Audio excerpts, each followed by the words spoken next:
Au cœur paisible de la Bourgogne, Paray-le Monial abrite un secret qui a changé le cours de l'histoire catholique.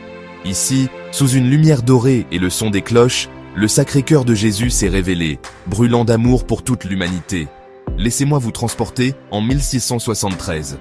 La France, sous Louis XIV, est fière et puissante, mais dans des recoins cachés, la foi vacille et s'affaiblit. C'est dans un humble couvent que Marguerite-Marie Alacoque, une jeune religieuse, fait l'expérience de visions si vives qu'elles ébranlent son âme, et bientôt le monde. Le Christ lui apparaît, son cœur incandescent de flammes, couronné d'épines, battant d'une compassion infinie. Entre 1673 et 1675, ces visions se répètent. Le message est clair et d'une beauté déchirante. Voici ce cœur qui a tant aimé les hommes. Le Christ ne demande pas seulement de la dévotion, mais un retournement des cœurs à l'échelle mondiale, une guérison de l'indifférence et du rejet.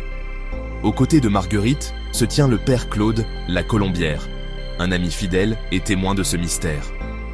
De cette petite ville, une vague spirituelle s'élève. La dévotion au Sacré-Cœur de Jésus se répand bien au-delà des murs de l'abbaye. Au XIXe siècle, après les guerres et les révolutions, la France trouve ici son réconfort, dans ce cœur si plein de miséricorde. Des pèlerins affluent de tous les horizons. La basilique de Montmartre à Paris, ses dômes blancs brillant sur la ville, devient le symbole éclatant de cette dévotion. Et même aujourd'hui, chaque année, des milliers de personnes viennent à Paray-le Monial, cherchant la paix, l'espoir et un contact avec le divin. L'air scintille de la lumière des bougies, des prières et de la promesse de quelque chose de plus grand. Car en ce lieu sacré, un message intemporel résonne. Aimer comme Jésus a aimé.